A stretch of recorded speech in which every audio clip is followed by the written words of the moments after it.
Epistle to the Romans, Session 84,羅馬人書註釋第84講 ，Chapter 7, Verse 16，第7章第16節。若我所作的是我所不願意的，我就應承律法是善的。Verse 16 corroborates what has just been said。第16節呢，係對剛才上文所講嘅係加上更多嘅證據。Paul proceeds， 保羅進一步話 ：But if that which I do not will, that I do。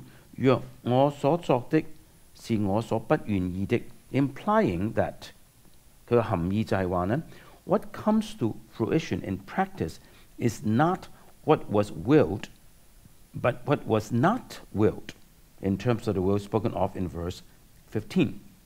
佢含義就係話從第15節所論到嗰個意志呢，所作出來的係呢個意志所不願意意指嘅，唔係呢個意志所願意意指嘅。His chief interest in verse 16, however, is not to corroborate verse 15。但係使徒保羅喺第16節主要所關注嘅唔係為第15節加上更多嘅證據 ，but on the assumption of what is stated in verse 15 to show his agreement with the law of God in what, as we should say, is the most characteristic and fundamental propension of his will。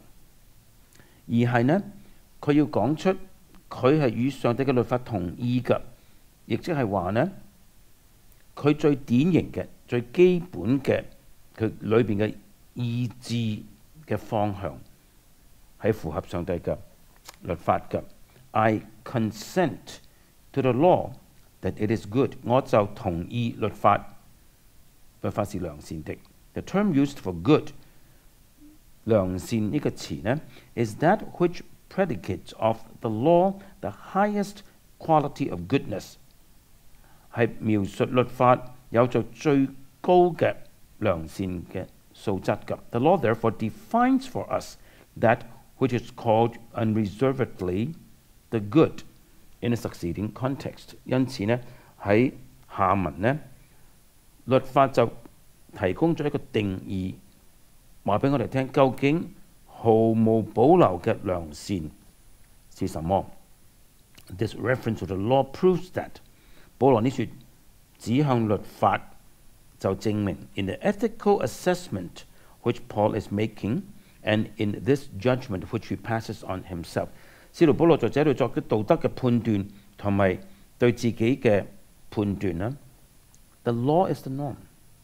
律法係準則 ，indicating as will appear in verses 22 and 25 with even greater emphasis the relevance of the law of God to the believer's obligations。就指出上帝嘅律法對信徒嘅責任係有密切嘅關係嘅。而在第22節同埋25節呢，保羅會更加嘅強調呢一點㗎。However much the apostle bemoans his condition， 不論使徒保羅對佢自己嘅情況係多麼係感受到多麼嘅悲哀 ，there is consolation， 佢仍然可以有安慰㗎。In his whole-souled endorsement of the law， 因為佢全心嘅認同上帝嘅律法 ，and of his alignment with it in the most determinative bent of his will， 而佢心靈深處嘅意志呢，係決意要符合上帝嘅律法嘅。Verses 17 and 18， 第7章17、18節。既是這樣，就不是我作的，乃是住在我裏頭的罪作的。我也知道，在我裏頭就是我肉體之中沒有良善，因為立志為善由得我，只是行出來由不得我。Verse 17 may most properly be regarded as inference drawn from the statement of the case in the preceding verses, and thus rendered as inversion。我哋可以咁樣正確嘅去睇第17節嘅，佢就係從前面嗰幾節所講的作出一個推論，因此可以咁樣翻譯嘅。So now it is no more I that do it, 因此呢，現在不再是我而所作的 ，but sin which dwelleth in me， 乃是住在我裏面的罪所作的。Here the apostle identifies his ego, his person。在這裏呢，使徒保羅指出佢嘅自我，佢自己呢個位格 ，with that determinate will which is in agreement with the law of God。而佢嘅自我呢，係等同於佢嘅意志，佢意志呢係決志要符合同意上帝嘅律法嘅。And he appears to dissociate his own self from the sin committed。佢似乎好似將佢自己同佢所犯嘅罪好似分割咁樣嘅。He distinguishes between his self and the sin that dwells in him。佢區分出佢嘅自我同埋住在佢裏邊嘅罪。And places the responsibility for the sin committed upon the indwelling sin。而佢自己所犯嘅罪嘅責任呢，係放在內住的罪嗰邊嘅。Verse 18 provides the confirmation and elucidation of what had been stated in verse 17。第18節呢，係為第17節所講嘅提出證實同埋澄清。For I know that in me, that is in my flesh, dwelleth no good thing。我知道在我裏頭，就是我肉體之中沒有良善。The following propositions are clearly implied。這就暗示着下面三個嘅概念。Number one， 第一個概念 ，The flesh is wholly sinful。肉體係全然有罪嘅。No good thing dwells in it。沒有任何良善住在它裏面。Number two， 第二個概念 ，The flesh is still associated with his person。肉體仍然係與保羅嘅自我相關嘅。The flesh is his flesh and it is in him。肉體是他的肉體，這肉體是在他裏頭的。Number three， 第三個概念 ，Sin is also associated with his person。罪也與保羅自己相關。For it is in his flesh that sin inheres。因為罪係住在他的肉體裏頭的。Hence Verse 17 cannot be interpreted as a disavowal of responsibility for the sin that dwells in him or for the sin committed in frustration of his determinate will。因此呢，我哋唔可以咁去解釋第17節，認為使徒保羅呢係不負責任，佢不為住在他裏面的罪負責，也不為佢與佢嘅意志相反而去犯嘅罪負責。The latter part of verse 18 is to the same effect as verse 15。第18節下半節嘅意思係同第15節一樣嘅 ，though the terms are different， 雖然用詞不同。Verses 19 and 20， 第7章第19節同埋第20節。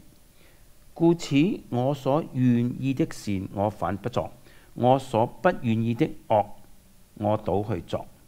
若我去作所不願意作的，就不是我作的，乃是住在我裏頭的罪作的。Verse 19 likewise reiterates the thought of verse 15。第19節也重複第15節所說出的。With the difference that 不同的是 ，the thing willed is now defined as the good。現在呢，佢意志的事呢嘅定義是良善。And the thing not willed， 佢所不意志、不願意的 ，but practiced， 反倒去作的事呢 ，is defined as the evil。現在給他一個定義了，就係惡。Verse 20 is a reiteration of the thought of verse 17。第20節係重述第17節所講的 ，with the exception that 除咗一個例外就係 in verse 20 it is explicitly stated why the conclusion is drawn that no longer does he commit a sin but rather the sin that dwells in him。嗰個例外呢就係話呢喺第20節保羅明明嘅説出點解佢作出呢個結論？就係話，現在不再是他犯罪，乃是住在他裏面的罪所作的。The reason is 原因是 that what he does not will。原因就是他所作的是他所不願意的。Verses 21 to 25, beginning with verse 21。21到25節，先講第21節。我覺得有個律，就是我願意為善的時候，便有惡與我同在。The question on which interpreters are greatly divided is the denotation of the law in this verse。解經家意見分歧嘅，就是在於律在呢一節嘅意思是什麼 ？Whether it refers to the law of God, verse 22，是指上帝的律法麼？第22節 ，or to the other law， 乃是指另外那個律 ，the law of sin in our members， 在我們肢體中的罪之律嗎？23節 ，either interpretation makes good sense。兩個解釋嘅方法，任何一個都係合理嘅 ，and is both grammatically and syntactically acceptable。從文法同埋句子嘅構造上都係可以接受嘅。On a former view, namely that the law refers to the law of God。假如我哋用第一種嘅睇法，即係話呢，律係指上帝嘅律法。The thought would be as follows。保羅嘅思路是這樣的：For me, willing conformity to the law in order to do the good, I find that evil is present with me。對我嚟講，我願意遵行上帝嘅律法，以至於行善。我發覺呢，惡是與我同在。Hence what he finds is that， 因此使徒保羅所發現的是 evil is present, notwithstanding his determinate will to the good which the law of God requires。雖然佢意志作出上帝律法所要求嘅良善，但是惡仍然是同在的。This fits in well with verse 22。呢個非常之嘅符合第22節 ，in which he defines this determinate will to the good as delight in the law of God as in a man。